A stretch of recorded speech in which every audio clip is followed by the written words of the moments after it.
7월의 장맛비가 작은 바닷가 마을을 잿빛 물안개로 뒤덮었습니다. 마을 어귀의 오래된 느티나무는 거대한 우산처럼 가지를 넓게 펼쳤지만 하늘에서 쏟아지는 세찬 빗줄기를 다 막아내지는 못했습니다. 붉은 흙길은 이제 질퍽한 진흙탕으로 변해 가끔 오가는 사람들의 발걸음을 더욱 무겁게 만들었습니다.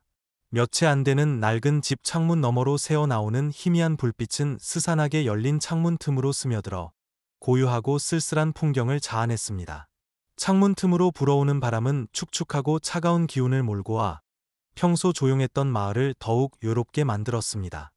강가 작은 집에 사는 50대 남성 박민준 씨는 낡은 등유 램프를 고치고 있었습니다. 그는 오랫동안 배를 만들어 온 목수였습니다.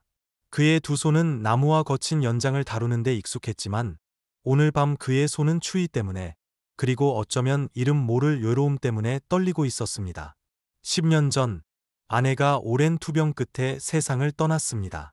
그 후로 그는 작은 초가집에서 조용히 살며 매일 배를 만드는 일로 생계를 유지했습니다. 그가 만든 나무배는 예전만큼 인기가 없었습니다.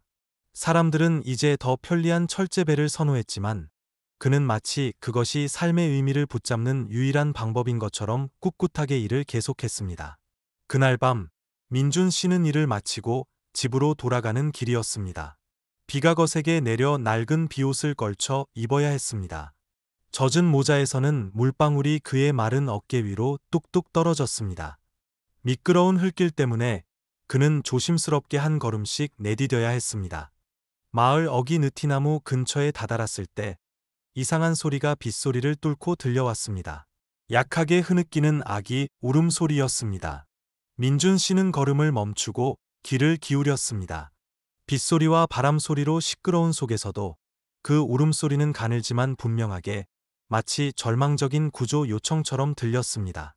그는 소리가 나는 곳을 찾아 천천히 다가갔습니다. 느티나무 아래 대나무 덤불 속에서 낡은 천으로 덮인 작은 바구니 하나를 발견했습니다. 울음소리는 그곳에서 흘러나오고 있었습니다. 떨리고 갈라진 소리였습니다.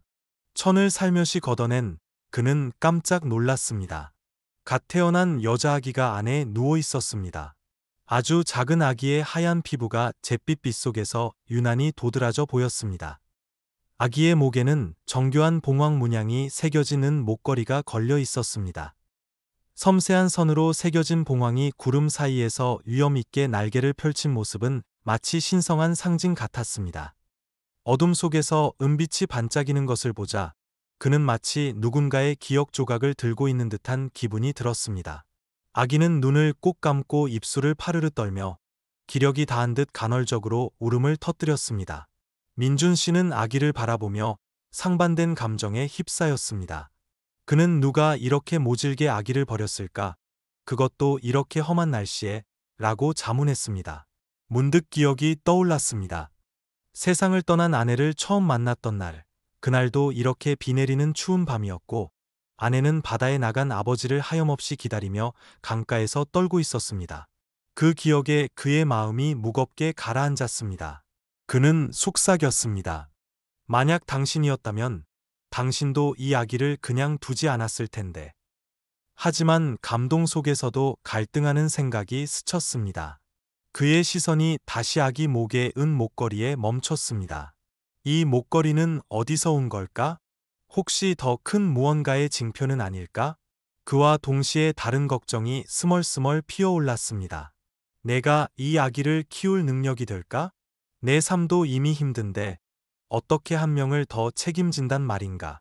하지만 그의 시선이 아기 목에서 반짝이는 은 목걸이에 다시 머물렀습니다.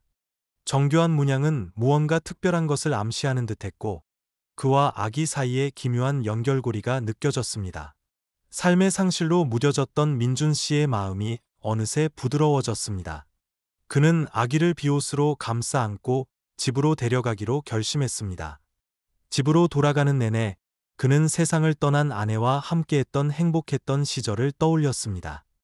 아내의 다정한 눈빛, 소소한 일상을 함께 나누던 날들을 기억했습니다. 어쩌면 이 아기를 데려가는 것이 그의 마음속 빈자리를 채우는 방법일지도 모른다고 그는 스스로에게 말했습니다. 집에 도착한 그는 바구니를 조심스럽게 탁자 위에 내려놓고 아기의 상태를 살폈습니다.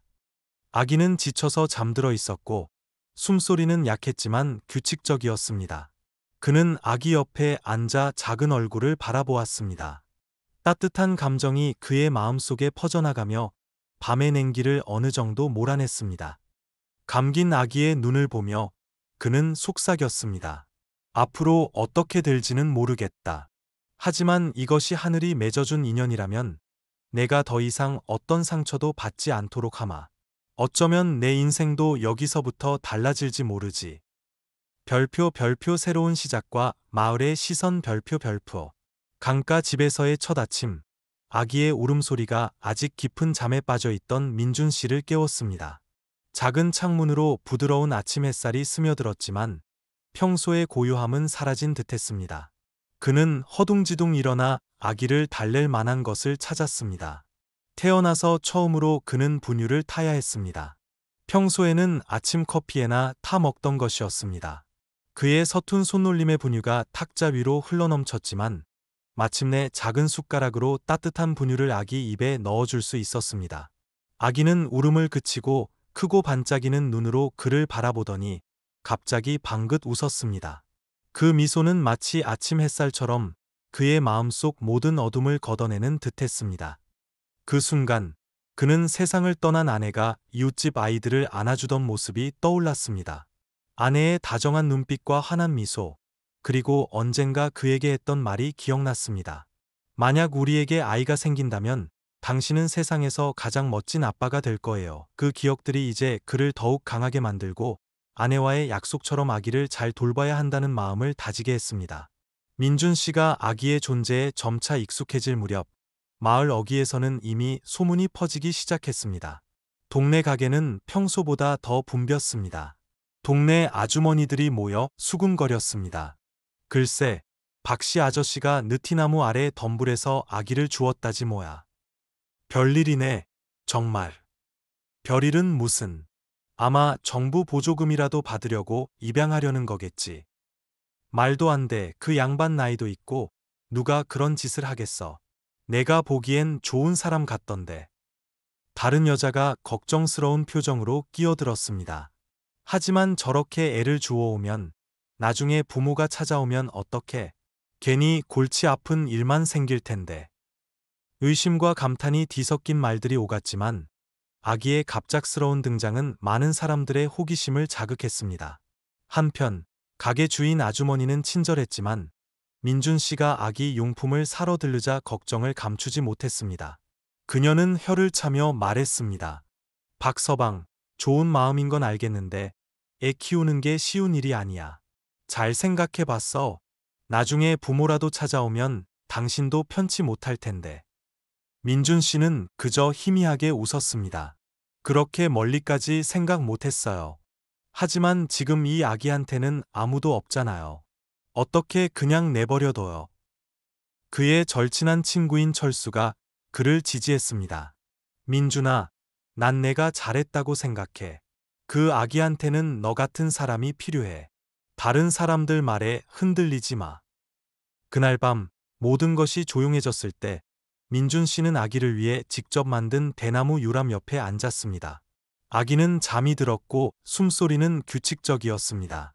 하지만 그의 마음속에는 여러 가지 생각이 소용돌이쳤습니다.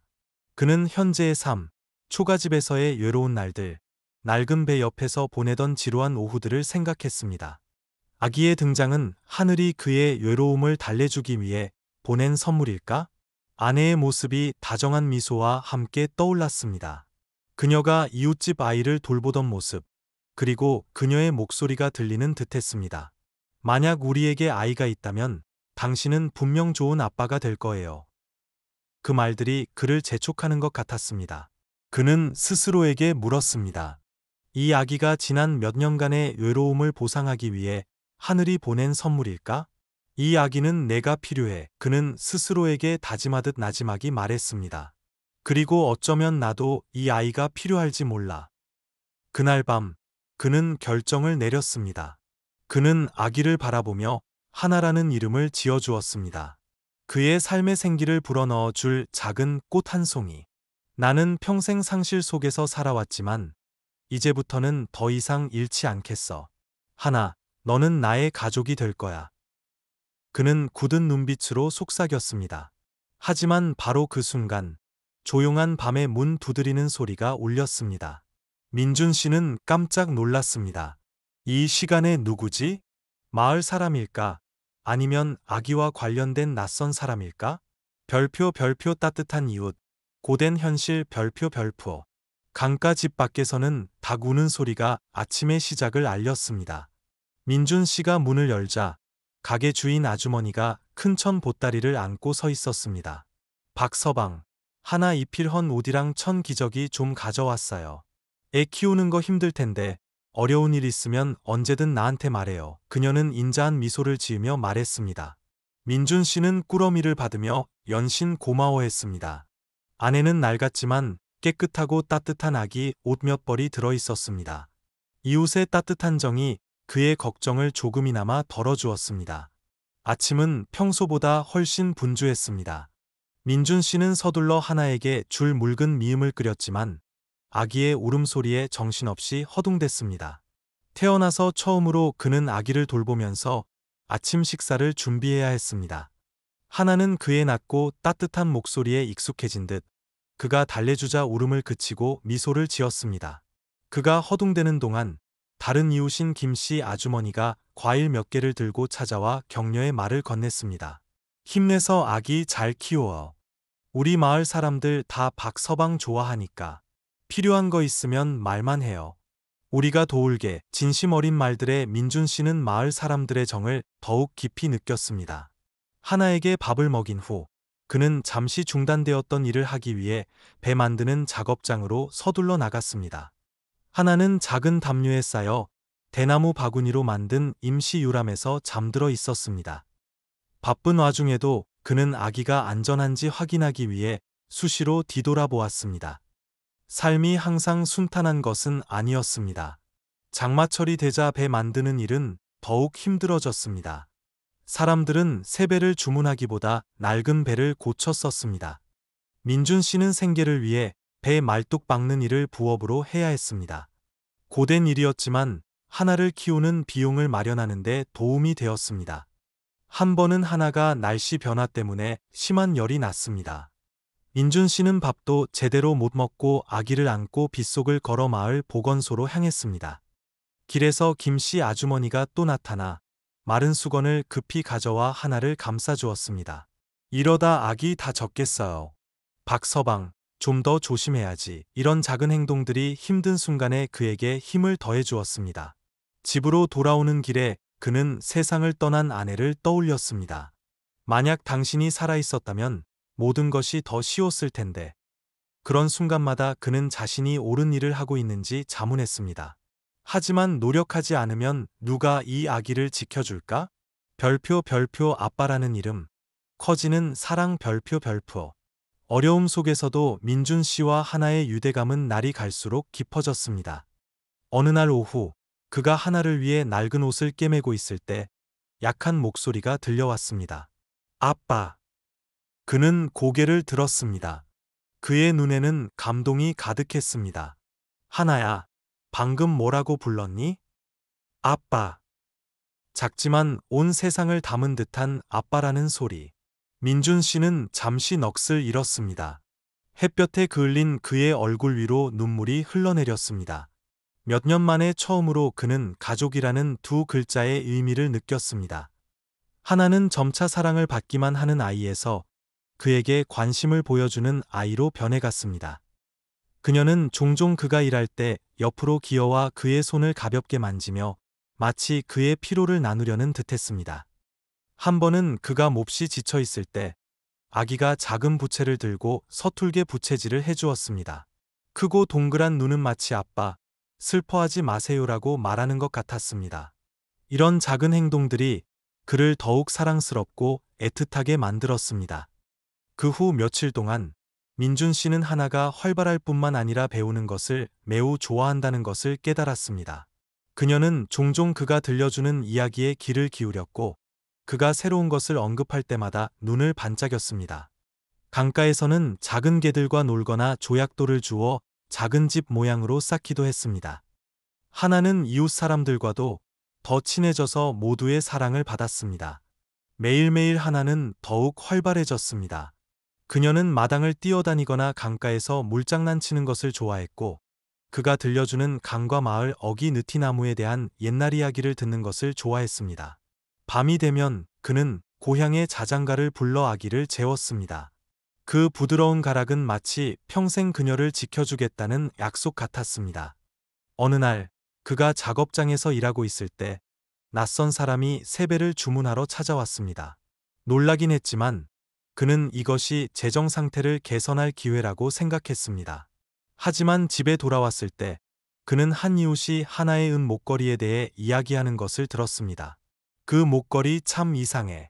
예전에 여기 살았던 큰 부잣집 상징이랑 비슷하게 생겼던데. 이웃은 호기심 가득한 눈으로 말했습니다. 민준 씨는 잠시 걸음을 멈추고 대나무 유람에서 평화롭게 잠든 아기를 바라보았습니다. 저 은 목걸이. 그것이 자신이 아직 마주할 준비가 되지 않은 비밀들을 품고 있는 것은 아닐까? 그 말은 그의 마음에 가볍게 박힌 바늘처럼 그가 친딸처럼 여기는 아기의 신분에 대한 불안감을 불러일으켰습니다. 별표 별표 과거의 그림자, 드러나는 비밀 별표 별표. 아직 날이 밝기 전 이른 아침 안개가 마을 초가집 지붕 위로 희미하게 드리워져 있었습니다. 민준 씨는 하나의 은 목걸이를 조심스럽게 닦으며 표면의 정교한 문양을 유심히 살펴보았습니다. 구름 사이에서 위험 있게 날개를 펼친 봉황 문양. 분명 평범한 장신구는 아니었습니다. 그는 목걸이를 부드럽게 쓰다듬으며 이상한 기분을 느꼈습니다. 이 목걸이가 아기에 대해 무엇을 말해주는 걸까? 그는 자문했습니다. 비 내리는 밤 하나를 발견했던 기억이 떠오르면서 그는 그 어느 때보다 아기의 신분을 알고 싶어졌습니다. 그날 하나에게 줄분유를 사러 마을 장터에 간 김에 민준 씨는 마을 소식의 밝은 가게 주인 아주머니에게 슬쩍 물어보았습니다.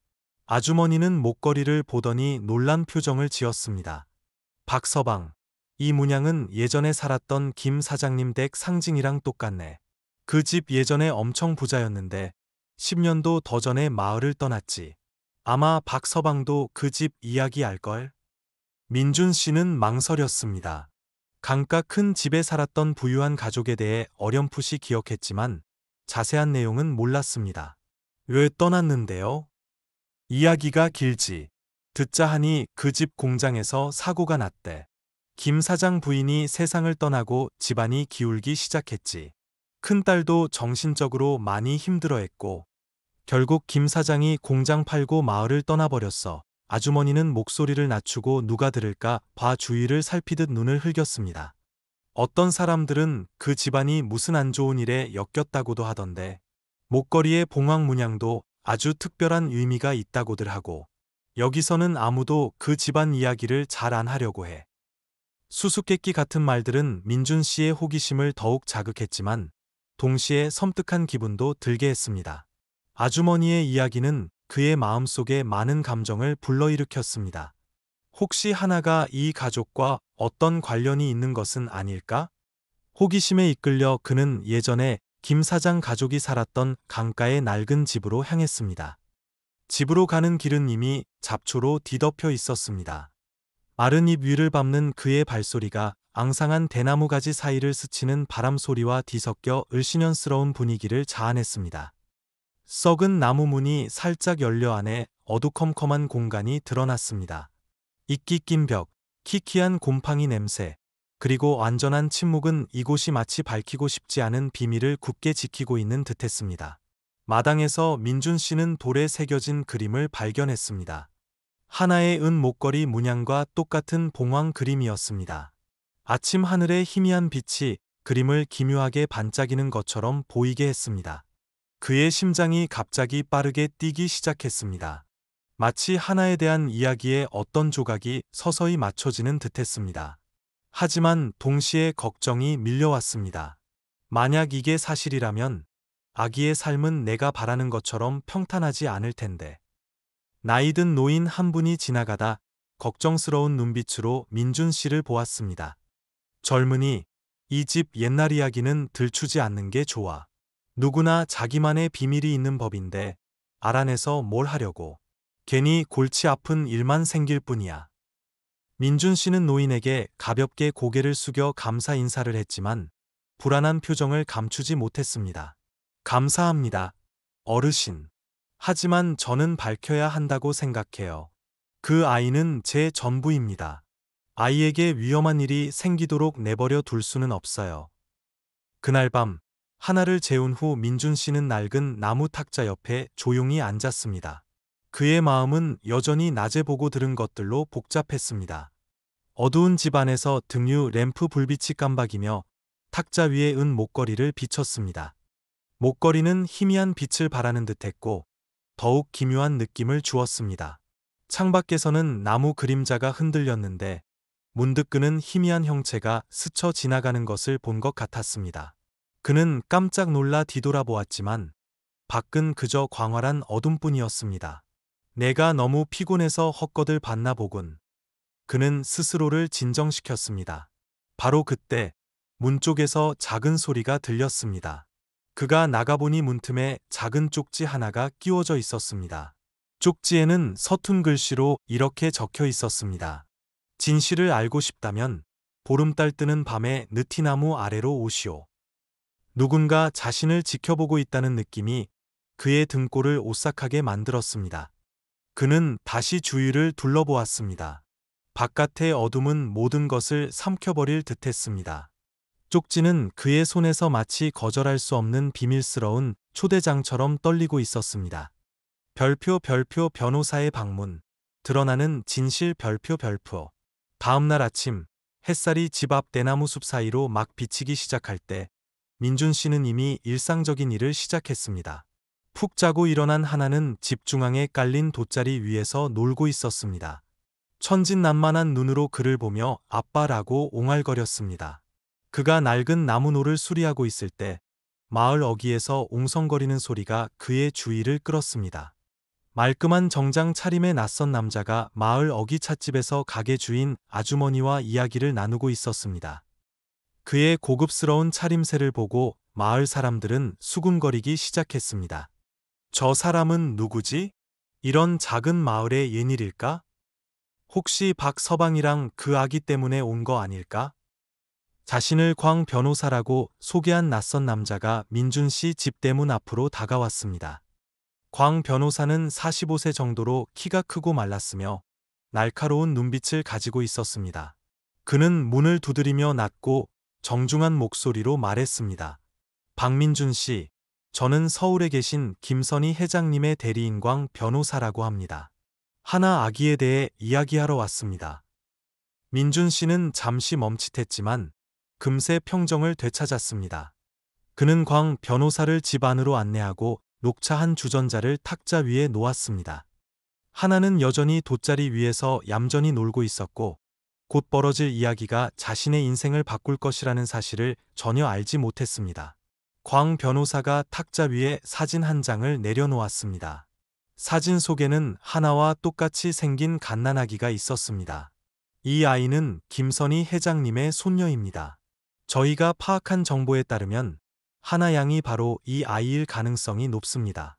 확인을 위해 유전자 검사를 제안하러 왔습니다. 광 변호사의 말은 민준 씨의 가슴에 비수처럼 꽂혔습니다. 그는 한동안 움직이지 않고 앉아 차갑게 식은 찻잔을 꽉 쥔 채 사진을 뚫어지게 바라보았습니다. 마치 부인할 만한 무언가를 찾으려는 듯했습니다. 그는 하나 쪽을 보았습니다. 아기는 작은 나뭇가지를 가지고 놀고 있었고 무슨 일이 벌어지고 있는지 전혀 알지 못했습니다. 만약 혈연관계가 맞다면 김 회장님 댁에서는 하나 양을 집으로 데려갈 준비가 되어 있습니다. 아기는 더 밝고 풍족한 미래를 갖게 될 겁니다. 민준 씨는 찻잔을 내려놓고 났지만 단호한 목소리로 말했습니다. 하나는 제 딸입니다. 김 회장님 댁이 얼마나 부자인지는 관심 없습니다. 누구에게도 제 딸을 데려가게 두지 않을 겁니다. 광 변호사는 민준 씨의 강경한 태도에 잠시 놀랐지만 그의 날카로운 눈빛은 여전히 자신감을 잃지 않았습니다. 알겠습니다. 어떤 압력도 가하고 싶지 않습니다. 다만 신중하게 고려해 주시길 바랍니다. 이것은 단순히 아기의 미래뿐만 아니라 김 회장님 가족의 정당한 권리이기도 합니다. 당신의 마음은 이해하지만 아기의 미래를 위해서도 생각해 주셔야 합니다. 다시 찾아뵙겠습니다. 광 변호사가 떠나자 마을 사람들의 수군거림은 계속되었습니다. 가게와 작은 골목들에서 옹성거리는 소리가 끊이지 않았습니다. 박서방이 저렇게 버티지만 저 부잣집을 상대로 이길 수 있을까? 아니면 다른 이유 때문에 아기를 붙잡고 있는 건 아닐까? 저렇게 부자들이 자식을 찾는 데는 이유가 있겠지. 하지만 다시 생각해보면 박서방처럼 좋은 사람을 왜 의심해? 어떤 사람들은 민준 씨에게 하나를 친가족에게 돌려보내야 한다고 조언했지만 그를 지지하며 그가 아기에게 쏟는 사랑에 감탄하는 사람들도 적지 않았습니다. 가게 주인 아주머니는 한동안 침묵하다가 불쑥 말했습니다. 나라면 나도 아기 안 보내. 정이라는 게 제일 귀한 거야. 돈으로는 살 수 없는 거라고. 그 말에 찻집 안 사람들은 잠시 침묵에 잠겼습니다. 그날 밤 민준 씨는 나무 탁자 앞에 앉아 있었습니다. 희미한 등유 램프 불빛이 그의 고뇌에 찬 얼굴을 비췄습니다. 세상을 떠난 아내에 대한 기억이 다시 밀려왔습니다. 예전에 아내는 아이가 생긴다면 온 마음을 다해 사랑할 것이라고 말했었습니다. 여보, 내가 이렇게 하는 게 맞을까? 하나는 내가 필요할까? 아니면 다른 가족이 필요할까? 하지만 잠든 하나가 요람해서 곤히 자는 모습을 보자 그의 마음속 모든 의심은 사라졌습니다. 하나는 내 딸이야. 무슨 일이 있어도 내가 이 아이를 지킬 거야. 잠자리에 들기 전 민준 씨는 마을 어기 느티나무 근처에 낯선 사람의 형체가 서 있는 것을 문득 보았습니다. 마치 그의 집을 감시하는 것 같았습니다. 달빛 아래 희미한 형체였지만 그의 마음속에 불안감을 불러일으켰습니다. 누가 이 시간에 나를 지켜보는 거지? 그는 속으로 생각했습니다. 앞으로 닥칠 일들이 내가 생각하는 것만큼 쉽지 않을지도 몰라. 별표 언론의 주목과 거센 압박 별표. 평소처럼 고요한 아침이 찾아왔습니다. 높은 대나무 끝에서 새들이 지저귀고 옅은 안개가 아침 햇살 속에서 서서히 걷히는 평화로운 마을 풍경이었습니다. 하지만 민준 씨에게는 폭풍 같은 하루가 시작되고 있었습니다. 언론이 갑자기 하나의 이야기를 보도하기 시작했습니다. 지역 신문 사회면에 버려진 아기, 알고 보니 명문 재벌가 손녀, 진실을 찾는 여정이라는 큰 제목의 기사가 실렸습니다. 기사는 하나와 재벌가의 연관성을 강조했을 뿐만 아니라 민준 씨가 이들의 재회를 돕는 것인지 방해하는 것인지에 대한 의문을 제기했습니다. 기사가 퍼지자마자 기자들이 마을로 몰려들었습니다. 카메라와 마이크, 그리고 수많은 질문을 가지고 말입니다. 호기심 많은 마을 사람들은 가게 주인 아주머니의 가게에 모여 상황을 지켜봤습니다. 박 선생님, 이 기사에 대해 어떻게 생각하십니까? 한 기자가 물었습니다. 할 말 없습니다. 민준 씨는 피곤한 기색이 역력한 눈으로 퉁명스럽게 대답했습니다. 하지만 마을 사람들의 수군거림은 멈추지 않았습니다. 아마 재산을 상속받으려고 아기를 붙잡고 있는 거겠지. 저 재벌가가 이 일을 그냥 넘어갈 리 없어. 그들의 말은 민준 씨의 마음에 비수처럼 꽂혔습니다. 그는 무슨 일이 벌어지고 있는지 아직 이해하지 못하는 하나를 꼭 껴안았습니다. 하나는 크고 동그란 눈으로 그를 보며 약한 목소리로 물었습니다. 아빠, 저 사람들은 누구예요? 왜 내가 자기들 손녀라고 해요? 민준 씨는 아기의 머리를 쓰다듬으며 애써 안심시키는 미소를 지었습니다. 아무것도 아니야, 아가. 그냥 사람들이 착각한 거야. 너는 아빠 딸이야. 영원히 그럴 거고. 하지만 하나의 눈에는 여전히 약간의 혼란이 서려 있었습니다. 하지만 아빠, 만약 저분들이 진짜 내 가족이라면 나를 사랑해 줄까요? 하나의 말에 민준 씨의 가슴이 아팠습니다. 그는 어떻게 대답해야 할지 몰라 그저 아기의 손을 꼭 잡아줄 뿐이었습니다. 압박은 언론에서만 오는 것이 아니었습니다. 다음 날 민준 씨는 동사무소로부터 하나를 국립병원으로 데려가 유전자 검사를 받으라는 공문을 받았습니다. 동사무소 회의실에서 민준 씨는 설명하려고 애썼습니다. 아이가 저를 아빠라고 부릅니다. 다른 곳으로 보낼 수 없습니다. 한 공무원이 엄숙한 표정으로 대답했습니다. 박민준 씨, 이건 개인적인 문제가 아닙니다. 저희는 아이의 권리를 보장해야 합니다. 권리요? 권리라는 건 아이가 사랑받는 가정에서 사는 거지, 이런 복잡한 문제에 휘말리는 게 아닙니다. 민준 씨는 거에 소리치듯 말했지만 회의실의 누구도 그의 편을 들어주지 않았습니다. 민준 씨는 혼란스러운 마음으로 동사무소를 나섰습니다. 그날부터 마을의 소문은 더욱 퍼져나갔습니다. 박민준 같은 가난한 사람이 어떻게 부잣집 아이를 키우겠어? 심지어 그를 지지했던 사람들조차 연루될까 두려워 그를 피하기 시작했습니다. 예전에 그의 집 앞을 뛰어다니며 놀던 동네 아이들도 더 이상 오지 않았습니다. 하나는 집 현관에 앉아 천진난만한 눈으로 물었습니다. 아빠, 왜 아무도 나랑 안 놀아줘요? 민준 씨는 그저 아기를 꼭 껴안고 아무 말도 할 수 없었습니다. 그 후 며칠 동안 민준 씨는 고립된 채 살았습니다.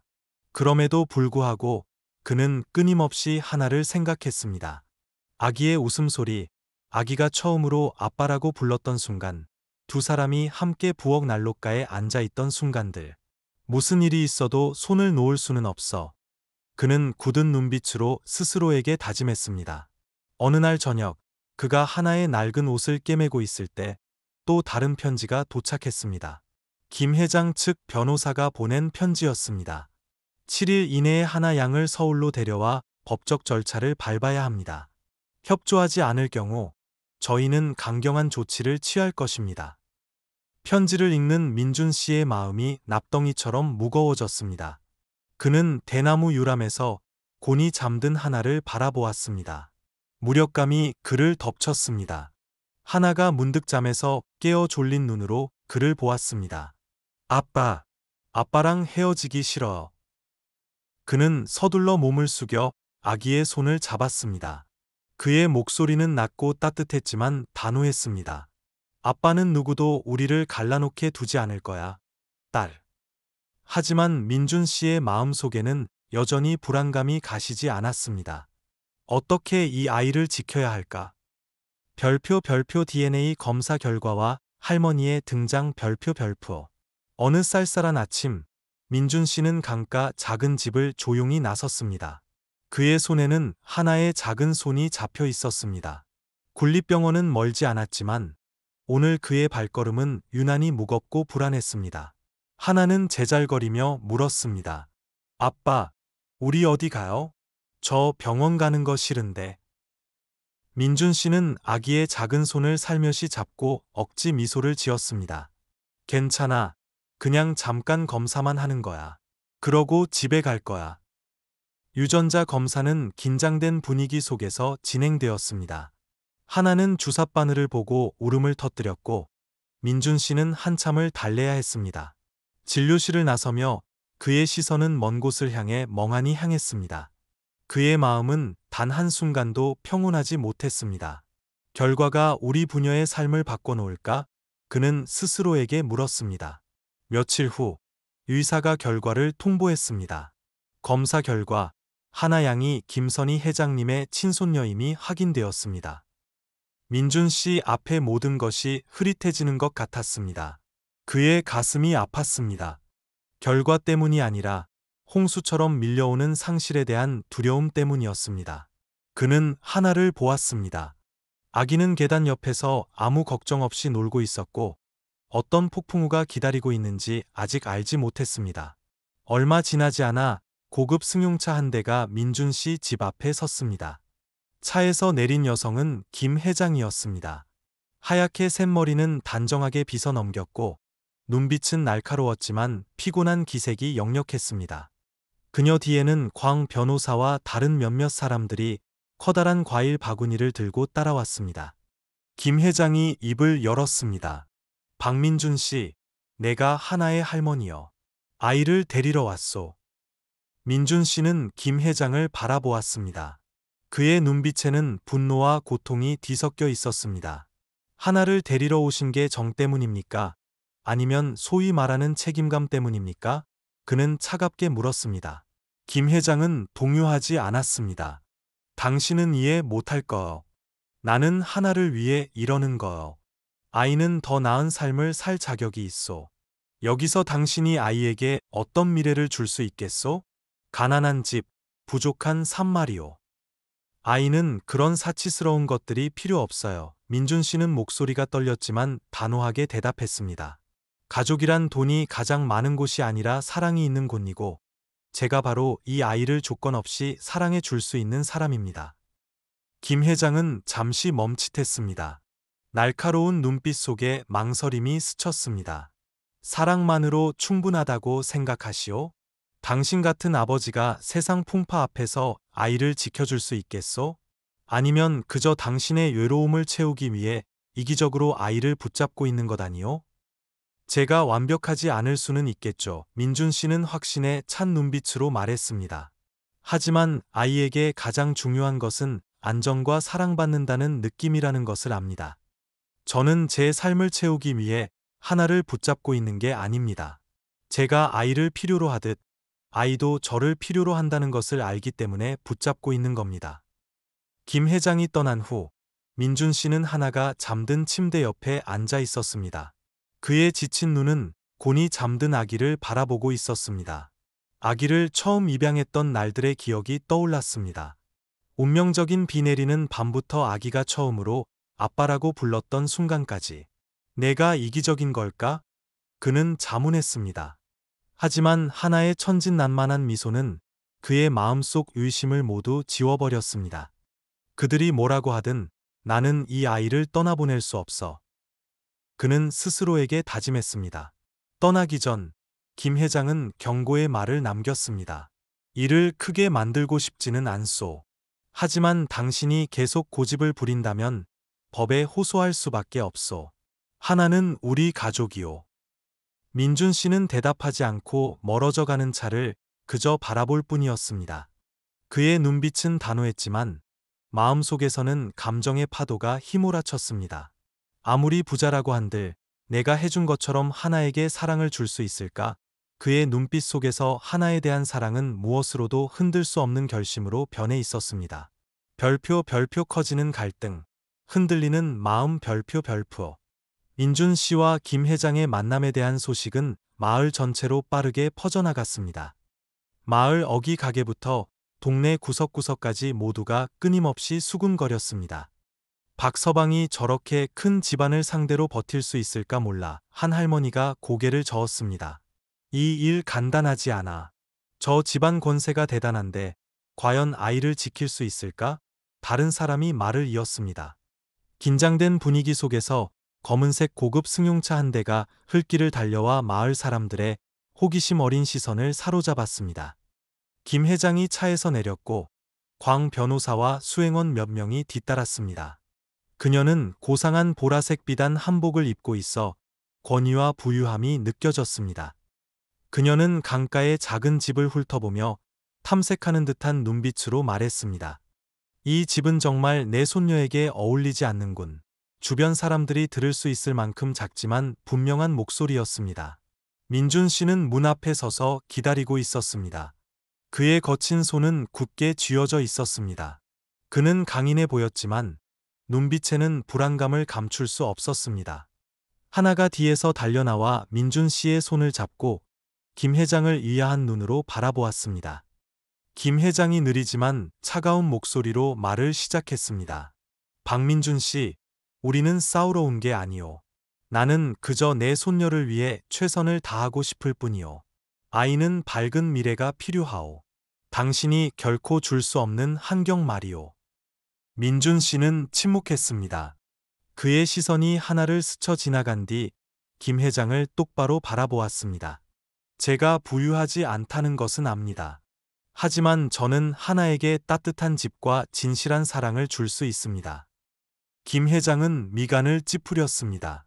사랑만으로 충분하다고 생각하시오? 아이는 최고의 교육을 받고 최고의 환경에서 살아야 하오. 당신은 무엇으로 아이를 키울까요? 배 만드는 일로 버는 그 푼돈으로 말이요. 김 회장의 날카로운 말은 민준 씨의 마음에 비수처럼 꽂혔습니다. 그는 심호흡을 하고 단호한 눈빛으로 말했습니다.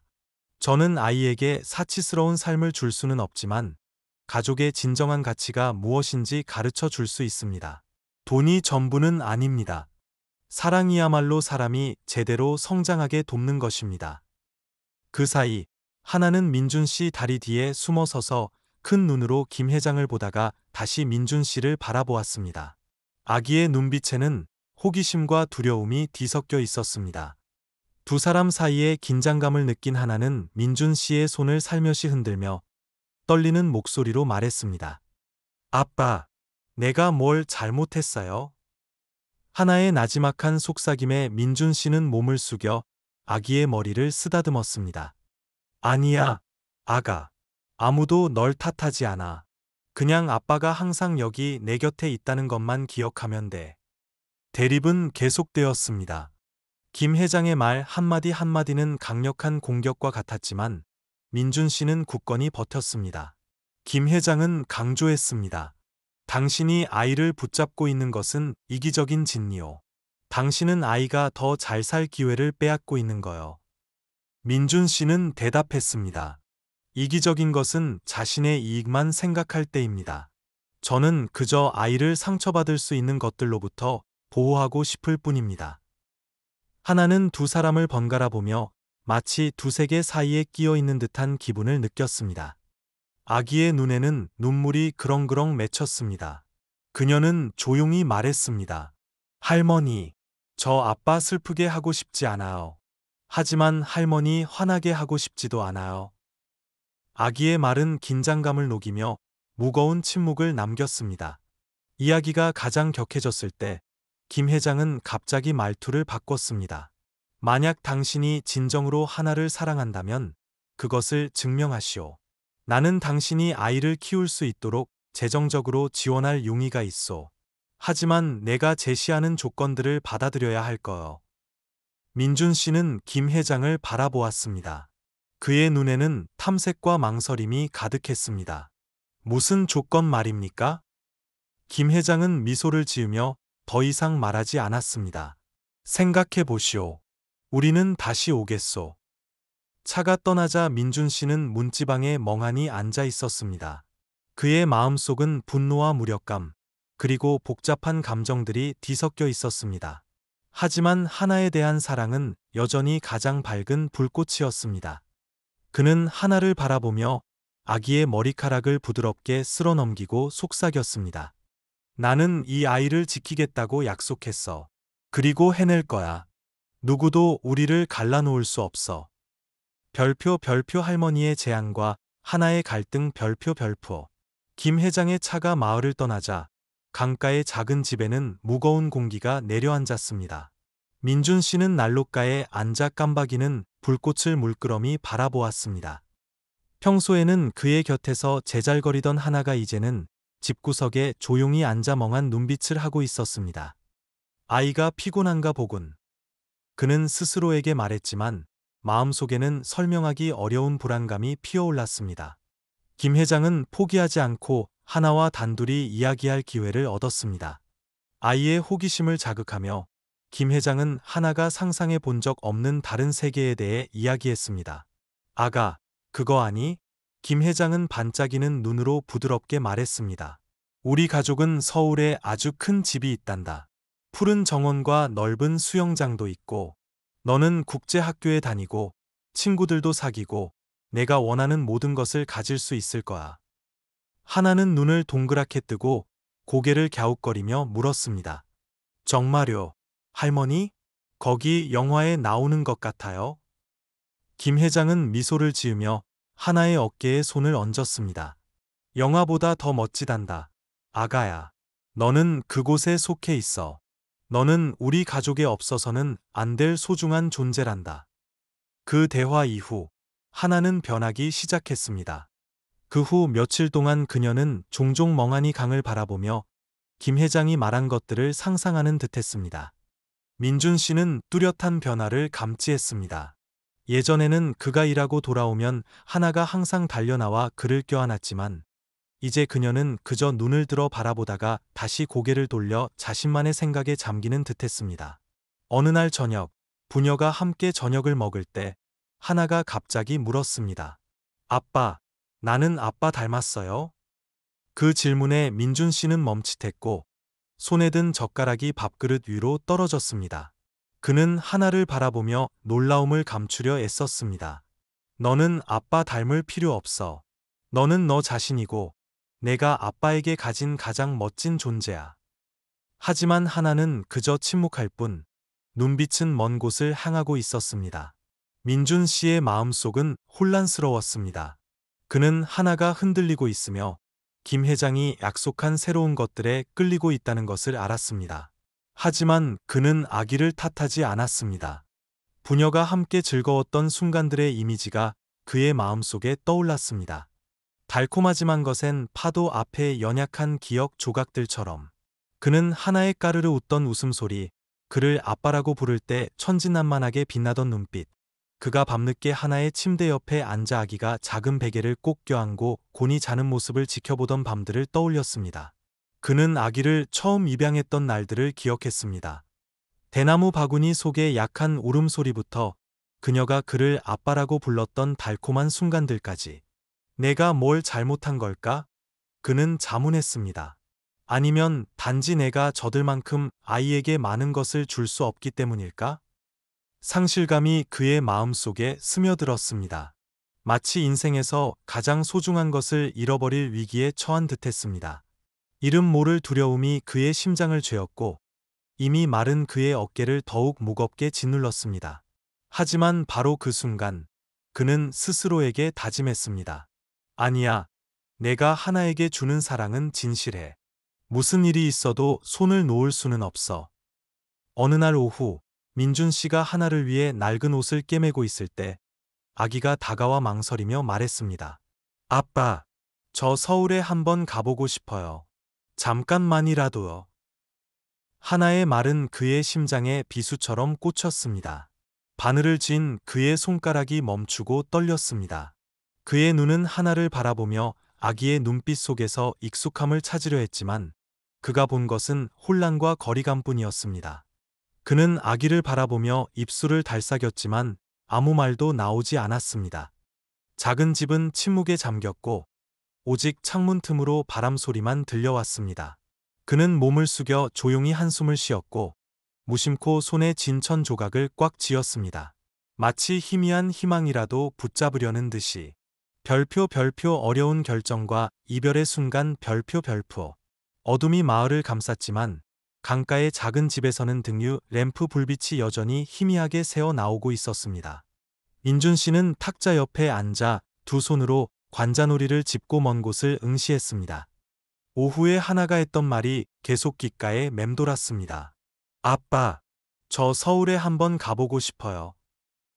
다음 날 아침, 김 회장이 민준 씨의 집을 찾아왔습니다. 그녀는 달콤하지만 단호함이 숨겨진 제안을 했습니다. 박민준 씨, 당신이 아이를 사랑하는 것은 알겠소. 하지만 아이의 미래를 생각해야 하오. 우리는 하나에게 최고의 학교부터 이 마을에서는 결코 가질 수 없는 기회까지 모든 좋은 것을 제공해 줄 수 있소. 민준 씨는 잠시 멍하니 있다가 김 회장의 날카로운 눈을 똑바로 바라보았습니다. 알아요. 하지만 사랑은 큰 집이나 돈으로 살 수 있는 것들로 측정할 수 있는 게 아닙니다. 김 회장은 부드럽지만 설득력 있게 대답했습니다. 사랑이 모든 것을 바꿀 수 있다고 생각하시오. 하나는 그 이상이 필요하오. 박민준 씨, 당신이 진정으로 아이를 사랑한다면 아이가 더 나은 삶을 살 기회를 주어야 하오. 김 회장이 떠나자 작은 집은 이상하게 텅 빈 느낌이 들었습니다. 민준 씨는 탁자 옆에 조용히 앉아 하나의 사진에 시선을 고정했습니다. 아기의 밝은 미소는 마치 상기시키는 듯했습니다. 그가 하나를 키우던 초기 날들의 기억이 선명하게 떠올랐습니다. 운명적인 비 내리는 밤 그가 아기를 발견했을 때부터 아기가 아직 약했을 때 돌보던 초기 날들까지 하나가 입을 벌리고 웃던 모습, 처음으로 아빠라고 불렀던 달콤한 목소리가 그의 심장을 쥐어짜는 듯했습니다. 내 사랑만으로 충분할까? 그는 스스로에게 물었고 마음이 조여왔습니다. 그날 밤 하나는 그의 옆에 앉아 동그란 눈으로 그를 바라보았습니다. 아빠, 제가 가면 슬퍼하실 거예요. 민준 씨는 억지 미소를 지었습니다. 그의 눈빛은 부드러웠지만 무겁게 가라앉아 있었습니다. 내가 행복하다면 아빠는 슬프지 않을 거야. 하나는 그의 손을 살며시 만지며 작게 말했습니다. 아빠 슬프게 하고 싶지 않아요. 하지만 저 다른 가족에 대해서도 알고 싶어요. 거기 생활이 어떤지 한번 경험해 보고 싶어요. 그는 아기를 품에 꼭 껴안았습니다. 목이 메었습니다. 하나야, 너는 언제나 아빠 딸이야. 내가 어디에 있든 아빠는 항상 널 사랑할 거야. 그날 밤 민준 씨는 잠을 이루지 못했습니다. 그는 탁자 옆에 앉아 펜을 들었지만 아무것도 쓸 수 없었습니다. 그의 마음속에서는 격렬한 생각들이 소용돌이쳤습니다. 하나에 대한 그의 사랑, 그녀를 잃을지도 모른다는 두려움, 그리고 그녀에게 더 나은 삶을 주고 싶은 마음. 탁자 위에서 그는 문득 작은 종이 조각을 발견했습니다. 하나가 언제 썼는지 모를 편지였습니다. 서툰 글씨였지만 진심이 담겨 있었습니다. 아빠, 사랑해요. 우리가 함께했던 날들을 절대 잊지 않을 거예요. 제가 어디를 가든 아빠는 영원히 제 아빠예요. 아빠 자주 보러 오겠다고 약속할게요. 사랑해요, 아빠. 한 글자 한 글자가 그의 마음을 태우는 듯했습니다. 위안이 되면서도 동시에 고통스러웠습니다. 그의 두 손이 떨렸습니다. 그는 속으로 생각했습니다. 내가 이기적인 걸까? 내가 아이를 붙잡는 것이 사랑 때문일까? 아니면 단지 상실에 대한 두려움 때문일까? 새벽빛이 창문 틈으로 스며들었습니다. 민준 씨는 고개를 들었습니다. 그의 눈은 깊었지만 굳은 결의가 빛나고 있었습니다. 내일 아침 김 회장님은 만나서 내 결정을 확실히 말해야겠어. 그는 스스로를 진정시키려는 듯 중얼거렸습니다. 그의 마음속에서 사랑과 희생이 뒤섞여 가장 어려운 상황에 맞설 힘이 되었습니다. 별표 법원의 결정과 슬픈 이별 별표. 그날 아침 군 법원은 사람들로 가득 찼습니다. 호기심 어린 시선들과 끊이지 않는 속삭임. 민준 씨는 앞줄에 조용히 앉아 있었습니다. 그의 두 손은 마치 곧 소나기에서 빠져나갈 것 같은 무언가를 필사적으로 붙잡으려는 듯 굳게 쥐어져 있었습니다. 판사가 최종 결정을 읽어내려가자 법정은 무거운 침묵에 잠겼습니다. 하나의 임시 양육권은 김 회장 가족에게 주어졌습니다. 이유는 그들이 아이에게 최상의 미래를 보장할 수 있는 충분한 물질적 조건과 능력을 갖추었기 때문이었습니다. 판사의 망치 소리가 민준 씨의 머릿속에서 모든 희망을 끝내는 종소리처럼 울려 퍼졌습니다. 하나는 그를 돌아보며 혼란스러운 눈빛을 보냈습니다. 아기는 무슨 일이 일어나고 있는지 아직 이해하지 못했고 그저 민준 씨가 고개를 숙인 채 아무 말도 하지 않는 것을 보았습니다. 하나의 동그란 눈에는 걱정이 서리더니 이내 천진난만한 얼굴 위로 조용히 눈물이 흘러내렸습니다.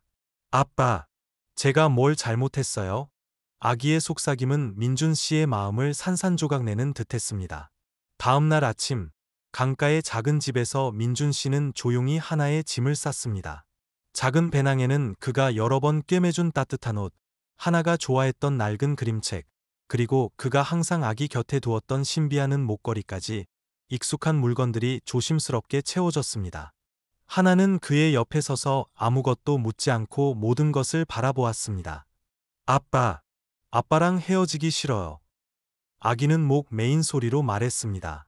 민준 씨는 웅크리고 앉아 하나를 부드럽게 품에 안았습니다.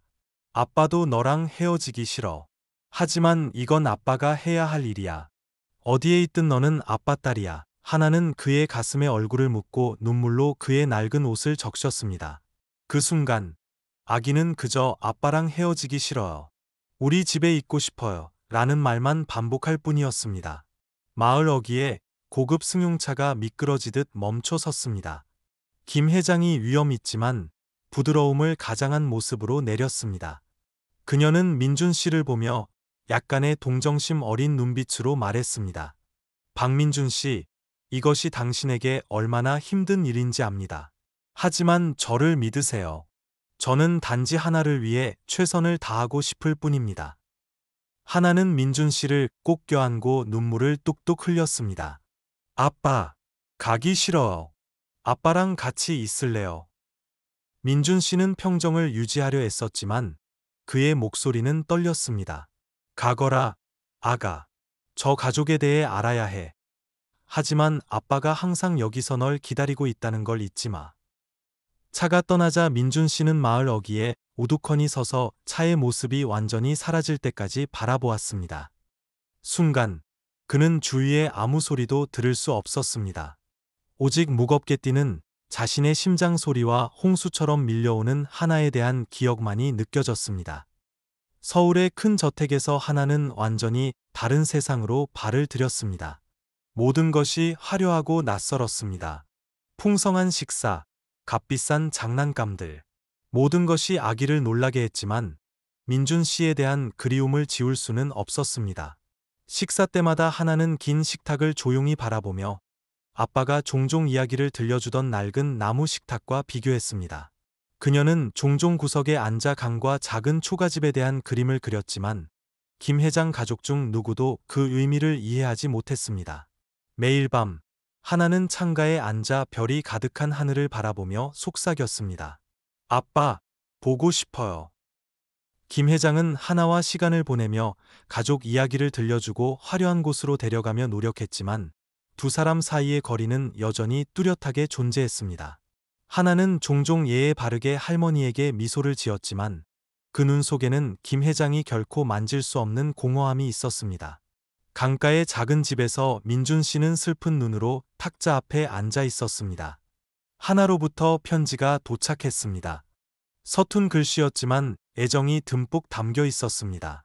아빠, 언제 저 보러 오실 거예요? 기다리고 있어요. 민준 씨는 편지를 들고 눈물을 멈출 수 없었습니다. 하나의 글자 하나하나가 그의 마음을 따뜻하게 하면서도 동시에 더 큰 고통을 안겨주었습니다. 고통스러웠지만 그는 하나에 대한 그의 사랑이 결코 희미해지지 않을 것임을 알았습니다. 그의 마음속에서 결심의 불꽃이 타올랐습니다. 무슨 수를 써서라도 너를 다시 데려올 거야. 별표 별표 서울에서의 삶과 할머니의 비밀 별표 별표. 하나는 넓고 큰 침대에 몸을 웅크리고 앉아 있었습니다. 옆에 부드러운 베개는 그녀가 익숙했던 따뜻함을 가져다 주지 못했습니다. 화려한 커튼과 밝게 빛나는 샹들리에로 장식된 새 방은 훌륭했지만 하나의 마음속에는 모든 것이 그저 보이지 않는 공허함일 뿐이었습니다. 김 회장 댁에서의 첫날들은 압도감과 소외감 속에서 지나갔습니다. 긴 복도와 정교하게 장식된 방들이 있는 큰 집은 하나에게 마치 다른 세계, 자신을 위한 곳이 아닌 세계의 길을 잃은 듯한 느낌을 주었습니다. 복도를 지날 때마다 그녀는 무심코 목에 걸리는 목걸이를 만졌습니다. 마치 민준 씨로부터 익숙한 온기를 조금이라도 찾으려는 듯했습니다. 집이 어떻니, 하나야? 김 회장이 부드럽게 물었지만 그녀의 눈빛은 하나가 말하고 싶지 않은 대답을 기다리고 있었습니다. 예뻐요. 하나는 작은 목소리로 대답했지만 마음속으로는 민준 씨의 강가 작은 집만을 떠올렸습니다.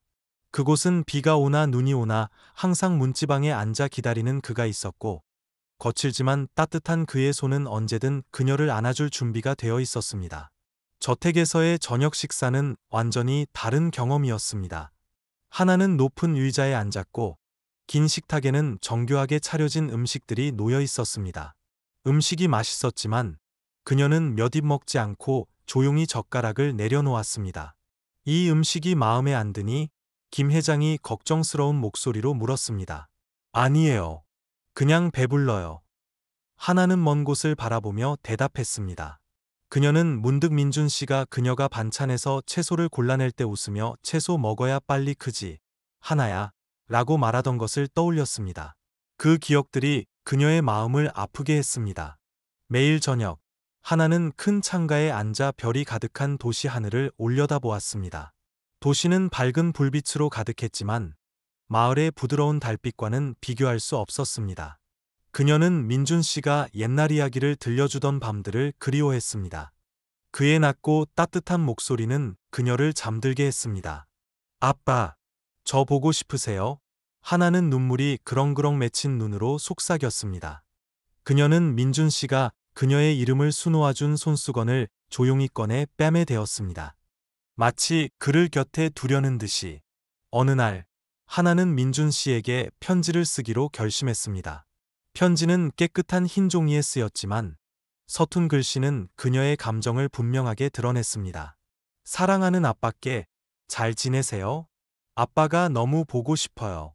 여기는 아주 예쁘지만 아빠 같은 사람은 아무도 없어요. 아빠도 저 보고 싶으세요?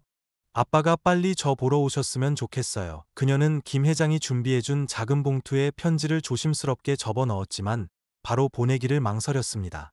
아빠가 이 편지를 읽으면 슬퍼하실까? 하나는 스스로에게 물었습니다. 김 회장은 값비싼 장난감을 사주고 화려한 공원에 데려가는 등 하나와 친해지려고 노력했지만 하나는 여전히 거리를 두었습니다. 그녀는 항상 민준 씨, 강가에서의 행복했던 날들, 마을 어귀의 느티나무, 그리고 작은 집에서 울려 퍼지던 웃음소리를 생각했습니다. 새 장난감을 볼 때마다 하나는 조용히 방구석에 놓아두며 속으로 생각했습니다. 아빠가 나무배를 만들어주시면 이것보다 훨씬 멋있을 텐데. 그날 밤, 하나는 창가에 앉아 먼 지평선을 바라보았습니다. 하늘에는 밝은 달이 떠 있었지만 그녀의 마음은 무겁게 가라앉았습니다. 아빠를 다시 만나려면 어떻게 해야 해요? 하나는 마치 스스로에게 말하듯 속삭였습니다. 그녀의 머릿속에 한 가지 생각이 떠올랐습니다. 아빠에게 돌아갈 방법을 찾아야 해. 이곳이 아무리 아름다워도 내가 속한 곳은 아빠 곁이야. 별표 과거의 진실, 할머니의 후회 별표. 넓은 서재의 희미한 불빛 속에서 김 회장은 남편의 옛 사업 관련 서류를 찾기 위해 책상 서랍을 하나씩 뒤지고 있었습니다. 오래되고 쌓인 서류 더미는 그녀가 가족 사업으로 지역 상권을 지배했던 시절을 떠올리게 했습니다. 하지만 그 속에서 낡고 누렇게 변한 오래된 봉투 하나가 그녀의 시선을 사로잡았습니다. 봉투 안에는 떨리는 글씨체로 쓰인 편지가 들어 있었고 하나의 아버지가 서명한 것이었습니다. 내용은 짧지만 고통스러웠고 마치 구조 요청처럼 들렸습니다. 회장님 내외분께 저희 가족은 지금 곤경에 처해 있습니다. 공장은 문을 닫았고 빚은 눈덩이처럼 불어났습니다. 도움을 받지 못하면 저희는 모든 것을 잃게 될까 두렵습니다. 오랜 친구로서 작은 대출이라도 기댁의 도움을 간절히 바랍니다. 부디 저희 가족이 막다른 골목에 몰리지 않도록 도와주십시오. 편지를 읽는 김 회장의 손이 떨렸습니다. 그것은 진심 어린 간청이었지만 그녀는 남편이 단호하게 거절했던 것을 똑똑히 기억했습니다. 사업의 감정을 개입시킬 수는 없어. 남편은 그렇게 말했었습니다. 그 말이 이제 그녀의 마음속에서 비수처럼 울려 퍼졌습니다. 김 회장은 의자에 멍하니 앉아 허공을 응시했습니다. 냉담하게 거절했던 기억들, 오직 이익만을 논의했던 회의 장면들이 낡은 필름처럼 되살아났습니다. 그녀는 한때 자신의 냉철함을 자랑스러워했지만 이제 그것은 그녀의 마음을 무겁게 짓누를 뿐이었습니다. 그녀가 부른 가족 변호사는 고개를 끄덕이며 확인해 주었습니다. 네, 맞습니다. 회장님 댁에서는 도움을 주지 않으셨습니다. 그 후 그 가족은 집과 재산을 팔아야 했지만 빚을 다 갚지 못했습니다. 파산 후 마을을 떠나다가 길에서 사고를 당했습니다. 참으로 안타까운 일입니다. 도움을 주지 않았다는 말이 망치처럼 그녀의 머릿속을 강타했습니다. 그녀는 의자 팔걸이를 꽉 쥐었고 뒤늦은 후회가 밀려왔습니다. 김 회장은 정원을 내다보았습니다. 하나가 푸른 잔디밭에 앉아 작은 조약돌을 하트 모양으로 열심히 쌓고 있었습니다. 아기는 자신의 부모가 겪었던 고통스러운 과거에 대해 아무것도 몰랐습니다. 그녀의 마음속에 이상한 죄책감이 피어올랐습니다. 하나 부모님의 땀에 젖은 얼굴, 절망적인 눈빛에 대한 상상이 끊임없이 그녀를 괴롭혔습니다. 어쩌면 나는 진정한 사랑 때문에 하나의 양육권을 원했던 것이 아닐지도 몰라. 김 회장은 스스로에게 말했습니다. 나는 죄를 씻기 위해 이렇게 한 거야. 하지만 이게 옳은 일일까? 이것이 우리 가족이 저지른 일을 보상할 수 있을까? 그녀는 문득 하나에 대한 그녀의 사랑이 진실하다 할지라도 그 속에는 야망과 마음속 고뇌가 뒤섞여 있음을 느꼈습니다. 강력한 후회의 물결이 밀려와 그녀를 잠 못 들게 했습니다. 그 질문들은 김 회장을 여러 밤 잠 못 이루게 했습니다. 권력 있는 여성이었지만 그녀는 문득 자신이 돌이킬 수 없는 실수를 만회하려는 죄인처럼 느껴졌습니다. 어느 날 저녁, 김 회장은 책상 앞에 앉아 펜을 들었습니다. 떨림과 고뇌 속에서 한 글자 한 글자 써 내려갔습니다. 박민준 씨, 제가 당신과 하나에게 사과해야 한다는 것을 깨달았습니다. 현재의 갈등뿐만 아니라 과거의 잘못에 대해서도 말입니다. 모든 것을 분명히 말씀드리고 싶고 저에게 기회를 주시길 바랍니다. 편지는 떨리는 서명으로 끝났지만 그녀의 눈에는 결의가 빛나고 있었습니다. 김 회장은 목에 걸린 목걸이를 살며시 만졌습니다. 젊었을 때부터 간직해온 장신구가 이제는 기억의 짐이 되었습니다. 그녀는 다가올 만남이 단순히 하나의 양육권을 다투는 것이 아니라 자기 자신과 마주하는 것이기도 하다는 것을 알았습니다. 달빛이 서재를 비추며 김 회장의 얼굴을 밝혔습니다. 그녀의 마음속에서는 내면의 싸움이 벌어지고 있었지만 그녀는 물러설 수 없다는 것을 알았습니다. 진실은 고통스럽겠지만 말해야만 한다. 별표 하나의 선택. 진정한 가족 별표. 어둠이 넓은 방을 감쌌고 창문을 통해 희미한 달빛만이 비쳐들었습니다. 하나는 큰 침대에 앉아 자그는 목걸이를 손에 쥐고 있었습니다. 목걸이는 부드러운 빛 아래 반짝였습니다. 그녀는 목걸이의 봉황 문양을 부드럽게 쓰다듬으며 무거운 생각에 잠겼습니다. 이 화려한 방의 차가운 공기는 집과 아빠에 대한 그리움을 더욱 강하게 만들었습니다. 아빠와 함께 난로가에 앉아있던 밤들, 아빠가 들려주던 이야기들은 이제 그녀가 결코 잊을 수 없는 아름다운 추억이 되었습니다. 아침에 김 회장이 했던 말이 계속 맴돌았습니다. 누구를 위해서가 아니라 너 자신을 위해 선택하렴. 이 화려한 집에 살기 시작한 이후로 하나는 항상 자신이 길 잃은 손님처럼 느껴졌습니다. 예쁜 옷, 값비싼 장난감, 그리고 성대한 파티조차도 그녀의 마음속 집과 아빠에 대한 그리움을 달래주지 못했습니다. 그녀는 종종 이런 것들이 아빠의 사랑을 대신할 수 있을까 자문했습니다. 고된 모습이지만 사랑이 넘쳤던 민준 씨의 모습이 항상 그녀의 마음속에 있었습니다. 아빠는 나를 위해 너무 많은 것을 희생하셨어. 하나는 생각했습니다. 초가집에서 홀로 있을 민준 씨를 생각할 때마다 그녀의 가슴이 아팠습니다. 아빠 곁에는 아무도 없지만 항상 나에게 모든 사랑을 주셨어. 어떻게 내가 아빠를 영원히 떠날 수 있겠어? 다음 날 아침, 하나는 정원으로 나갔습니다. 김 회장이 차를 마시며 앉아 있었습니다. 김 회장은 하나가 다가오는 것을 보고 부드러운 미소를 지으며 고개를 들었습니다. 할머니. 하나는 떨리는 목소리로 시작했습니다. 김 회장은 고개를 끄덕이며 찻잔을 내려놓았습니다. 할머니에게 하고 싶은 말이 있니? 하나는 심호흡을 하고 김 회장을 똑바로 바라보았습니다. 할머니가 저를 사랑해 주시는 건 알아요.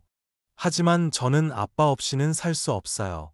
아빠는 저를 키우기 위해 모든 것을 희생하신 분이에요. 저는 아빠를 슬프게 하고 싶지 않아요. 하나의 말은 김 회장의 마음에 가볍게 박힌 비수 같았습니다. 그녀는 마음의 준비를 했었지만 이 순간은 여전히 그녀를 아프게 했습니다. 이 결정에 확신이 있니? 김 회장이 낮은 목소리로 물었습니다. 하나는 눈물이 그렁그렁 맺힌 눈으로 고개를 끄덕였습니다. 네, 제가 어디에 속하는지 알아요. 여기는 모든 것이 아름답지만 제 가족은 아니에요. 제 가족은 아빠가 있는 곳이에요. 하나의 진심 어린 말에 김 회장은 눈물을 참지 못했습니다. 그녀는 아기를 품에 안고 하나가 민준 씨에게 느끼는 깊은 애정을 분명하게 느꼈습니다. 아가야, 할머니는 내 결정을 존중한단다. 그리고 내가 무엇이든 필요할 때면 언제나 여기 있을 거야.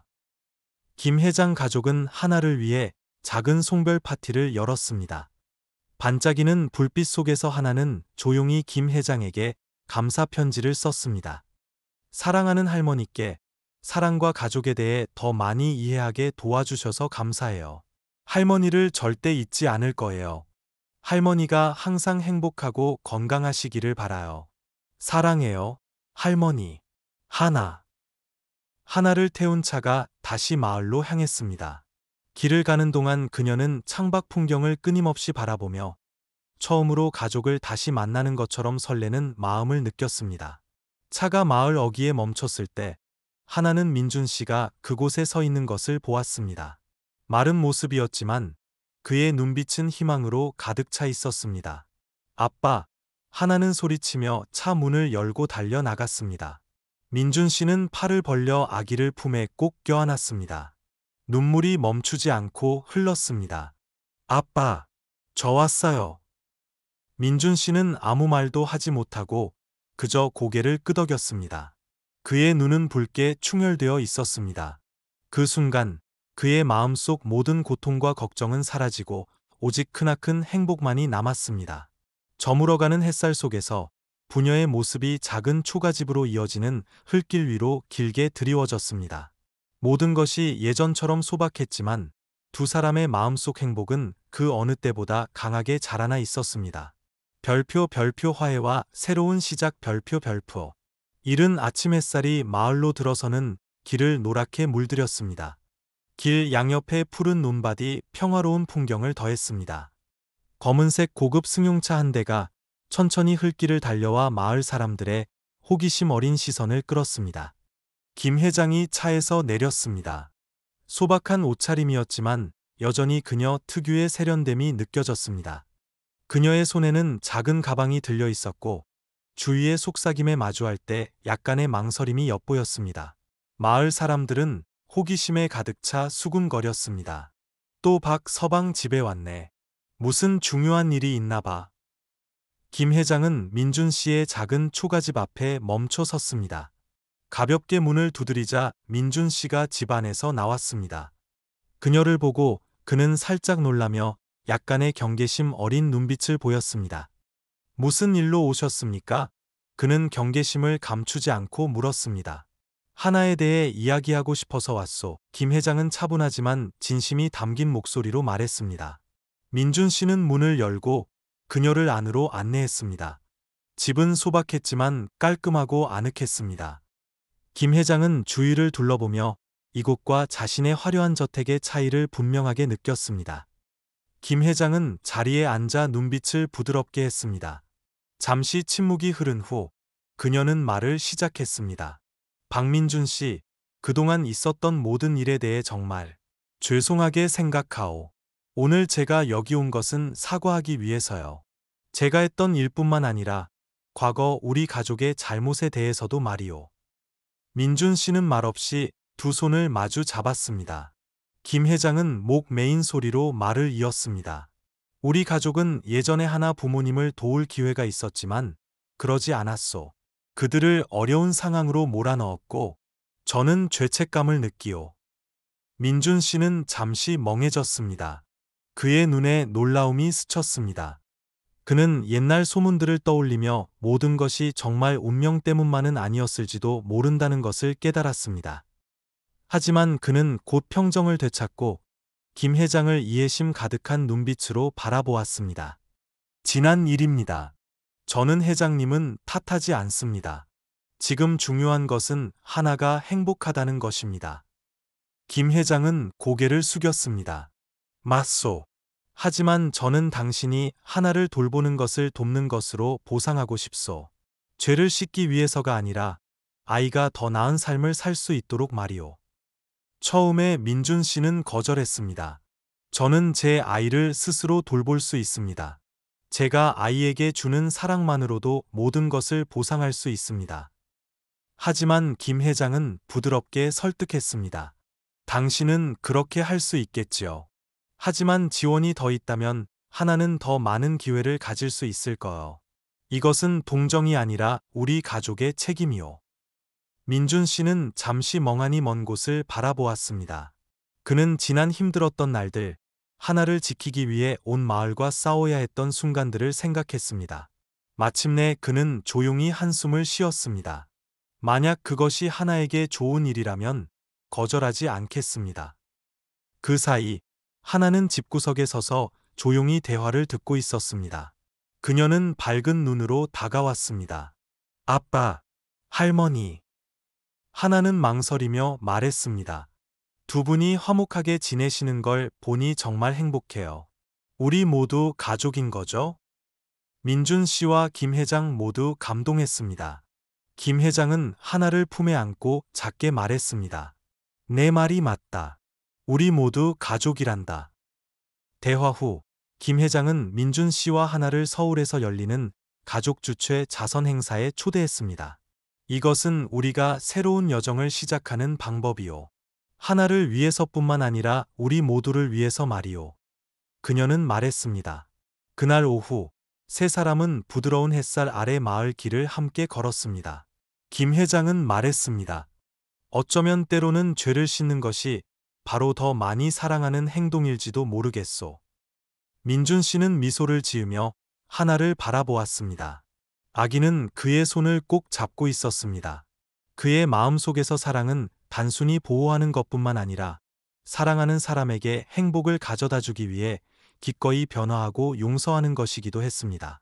별표 별표 영원한 가족, 빛나는 미래 별표 별표. 마을의 아침은 들판 가득 울려 퍼지는 닭 우는 소리로 시작되었습니다. 햇살이 오래된 느티나무 잎사귀 사이로 스며들어 민준 씨의 작은 집 마당을 비췄습니다. 하나가 병아리들과 함께 마당을 뛰어다니며 놀고 있었습니다. 아기의 맑은 웃음소리가 시원한 바람과 어우러져 민준 씨가 가장 사랑하는 평화로운 풍경을 만들었습니다. 집 현관 앞에 앉아 민준 씨는 매일 하나를 학교에 데려다주는 주요 교통수단인 낡은 자전거를 조심스럽게 수리하고 있었습니다. 햇살 아래 까맣고 윤기 나는 머리카락을 찰랑이며 뛰어노는 하나를 보는 그의 눈에는 만족감이 어렸습니다. 아빠, 나 거의 잡았어요. 하나가 마당을 뛰어다니는 장난꾸러기 병아리를 쫓으며 크게 외쳤습니다. 민준 씨는 가볍게 웃었습니다. 그래, 넘어지지 않게 조심해라. 그 순간 그는 지나온 여정을 떠올리지 않을 수 없었습니다. 운명적인 비 내리는 밤 하나를 주었던 일, 아기를 키우기 위해 고군분투했던 날들, 하나가 그를 아빠라고 불렀던 순간까지 그의 마음은 감사함과 자랑스러움으로 가득 찼습니다. 평화로운 아침 중에 우편 배달부가 마을 어귀에 나타나 김 회장으로부터 온 편지를 전달했습니다. 민준 씨는 봉투를 열어 단정한 글씨를 한 줄 한 줄 읽으며 각 문장에서 느껴지는 진심을 느꼈습니다. 박민준 씨, 과거의 실수를 바로잡을 기회를 주셔서 진심으로 감사합니다. 하나는 정말 멋진 아이고 당신이 베푸는 사랑과 가르침 속에서 자라기를 바랍니다. 저는 고아들을 위한 자선재단을 설립할 계획입니다. 가능하다면 당신과 하나가 저와 함께하여 다른 아이들을 도울 뿐만 아니라 하나가 사랑이 얼마나 널리 퍼질 수 있는지 이해하게 되기를 바랍니다. 편지를 다 읽은 민준 씨는 잠시 조용히 앉아 김 회장의 마음속 뚜렷한 변화를 느꼈습니다. 그는 살며시 미소를 지었고 그의 눈에는 감동의 눈물이 어렸습니다. 그날 오후 그가 낡은 물건 몇 가지를 포장하고 있을 때 마을 사람들이 찾아왔습니다. 그들은 김 회장이 마을 아이들을 위해 새 학교를 짓는데 기부했다는 이야기를 했습니다. 그녀는 조용히 그 일을 했을 뿐만 아니라 직접 집집마다 방문하여 가장 평범한 사람들과 이야기를 나누었습니다. 예전에 멀게만 느껴졌던 여성이 이제는 가까워진 모습에 많은 사람들이 감동했습니다. 저녁놀 아래 하나는 집 마루에 앉아 김 회장에게 보내는 편지를 열심히 쓰고 있었습니다. 그녀는 마을에서의 생활에 대해 이야기했습니다. 할머니, 여기는 정말 재미있어요. 오늘 아빠랑 낡은 자전거를 다 고쳤어요. 내일 아빠가 저를 학교에 데려다 주실 거예요. 마을 친구들도 모두 친절하지만 그래도 할머니가 보고 싶어요. 할머니, 빨리 저 보러 오세요. 서툰 편지였지만 하나의 순수함과 감사함이 담겨 있었습니다. 그녀는 더 이상 작고 순진한 아이가 아니었습니다. 경험을 통해 하나는 더 성숙해졌고 다른 사람들을 배려하고 사랑할 줄 알게 되었습니다. 몇 주 후, 김 회장이 다시 마을을 찾았습니다. 이번에는 권력 있는 사람으로서가 아니라 가족의 친구로서였습니다. 그녀는 마을 아이들을 위한 작은 선물과 예전에는 좀처럼 볼 수 없었던 친근한 미소를 가지고 왔습니다. 그녀가 마을 어귀가게 옆에 앉아 노인들과 이야기를 나누고 아이들과 함께 노는 모습은 마을 사람들에게 더욱 사랑받게 했습니다. 김 회장님 정말 변했어. 한 주민이 감탄을 감추지 못하며 말했습니다. 민준 씨의 집에 도착했을 때 김 회장은 하나가 부엌 옆에서 아빠를 도와 채소를 다듬는 것을 보았습니다. 그 광경은 그녀를 감동시켰고 마음은 기쁨으로 가득 찼습니다. 하나야, 이리 와 할머니한테 오렴. 김 회장이 불렀습니다. 하나는 달려와 할머니를 꼭 껴안았습니다. 할머니, 제가 좋아하는 찹쌀떡 가져오셨어요? 그럼, 물론이지, 아가야. 김 회장은 웃으며 아기의 머리를 쓰다듬었습니다. 그날 오후, 세 사람은 나무 그늘이 드리워진 마을 길을 함께 걸었습니다. 김 회장은 평화로운 시골 풍경을 바라보며 마음이 가벼워지는 것을 느꼈습니다. 그녀는 민준 씨에게 몸을 돌려 말했습니다. 때로는 사랑한다는 것이 붙잡는 것만이 아니라 사랑하는 사람에게 최선의 것이 오도록 기꺼이 놓아주는 것임을 이해할 기회를 주셔서 감사합니다.